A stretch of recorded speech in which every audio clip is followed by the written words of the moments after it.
So as I said yesterday, I was wrong in thinking that there were only 9 pieces of track in the calendar. There are 10 total. As you can see, I tried to rebuild what was on the box, and yeah, there is going to be one more curve piece in there at some point. As you can see, it isn't going to line up perfectly, but that's probably because I put one of these in the wrong place. But yeah, for whatever reason this year, they only show 8 pieces of track total on the back of the box. Don't know why, but I think the track still looks pretty good. What do you think, Creepy Snowman? Hey, why is all that tape in your hand? Hello everybody, and welcome back to yet another review, and to day number 19 of 25 Days of Suggestions 2022. Today, we're going to be taking a look at a very interesting item. This is Ferrari F430, as suggested by Photosynthesis. Thank you so much for your suggestion, as always, and this car is pretty interesting for a few reasons. Up first, the diecast is named Ferrari F430, but in the movie, he's only ever referred to as Michael Schumacher Ferrari, because he was voiced by, I believe, Michael Schumacher, hence the name. But for whatever reason, on his diecast, he's just labeled as Ferrari F430, which is the type of car he is. I guess Michael Schumacher didn't allow them to use his name. On the subject of things they're not allowed to use, Ferrari F430 here can't legally be re-released, which is what makes him such an interesting item these days.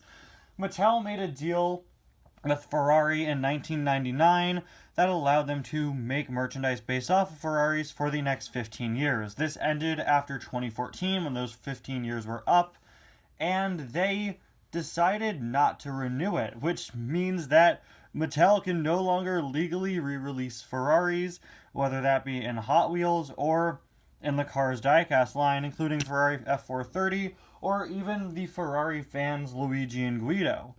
So while we do see some new Ferrari characters in Cars 2, we're probably never going to see those released as diecasts unless Mattel restrikes their deal with Ferrari, which I don't know if that would ever happen. But yeah, that really makes it a pretty interesting car. Of course, Disney, I believe, can still use Ferraris. I think they've just chosen not to, unless there were Ferraris in Cars on the Road or Cars 3. I'm not too sure. But, you know, from a Disney standpoint, if Mattel can't make toys based off of the Ferraris, why would you continue to make Ferrari characters, right? Anyway, let's see, where is number 19? Right there. It's going to be another little boring day. Okay, well, let's see what's in here. Paint bucket, maybe? Hey, how fitting, because we got Ramon yesterday. This is completely hollow. Wow, okay, this is huge. Why is this so big? Why are all these accessories so huge? I mean, I guess it's fitting, you know, because these are mainly meant to be 155 scale accessories.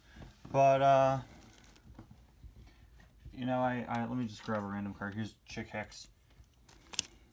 They're huge. They're huge when put next to mini racers, and they're still pretty huge when put next to 155 scale cars. That's a pretty big paint can, and can you even identify this as a paint can? Like, if you get down to it, this is just sort of a cylinder with, like, sludge running down it. It could be anything. This could be a cake, for all I care. This could just double as, like, a green cake. It could be literally anything. But this is a paint can, unless I'm wrong and this is just somebody's cake. Moving on to Ferrari F430. This is a car I could have sworn I reviewed more recently. Time and time again this year during 25 days, I've been like, yeah, didn't I review this guy recently? And sometimes I did, but most of the time they were cars I haven't reviewed in like 4 years. I've only ever reviewed this guy once, and that was back in 2018. Very, very cool model, of course, being a Ferrari. He's the only car to have a Ferrari model, because he's the only Ferrari that's ever been made, and for the time being is the only one that will ever be made. Unfortunately, since this is my childhood Ferrari F430, it does have a little chip there, which is perfectly fine, but it does sort of ruin the very striking red paint job of Ferraris. I really like his expression. Very classic Cars diecast expression. Very simple, but very in character. Ferrari logo there on the hood. Very nicely detailed mold. We've got like the air scoops down there, headlights. And moving on to the side, we've got another Ferrari logo and very, very unique wheels. If you guys know me and you know my reviews, you know I'm not really a real-life car guy. But I will say, this really does look just like the basis. This is really captures the mold of a Ferrari perfectly. And one of the coolest things about him is the exposed engine in the back.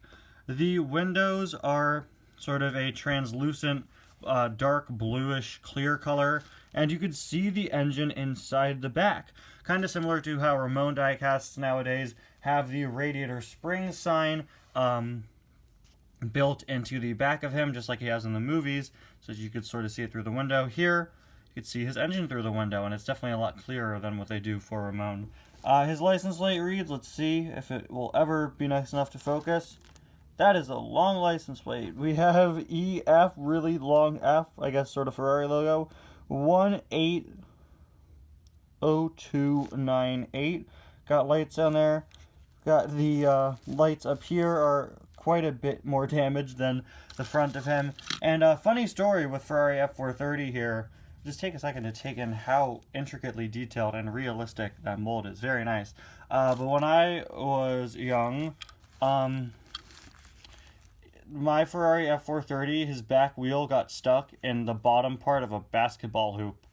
Like the part that you like fill with sand so that it stays way down on the ground. He got stuck in the hole that you dump sand into at like one of my neighbor's houses while my sister was waiting at the bus stop. And that's why his wheel is permanently damaged, as you can see. Yeah, damaged in a way none of my other cars' diecasts are, where the axle is just completely bent in one particular way.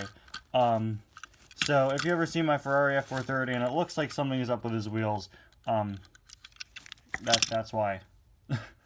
But yeah, there you go. There is a look at Ferrari F430 and just a really ugly paint can that barely even qualifies as one. Anyway, guys, thank you so much for watching. I'll see you guys again tomorrow for day 20. Bye now.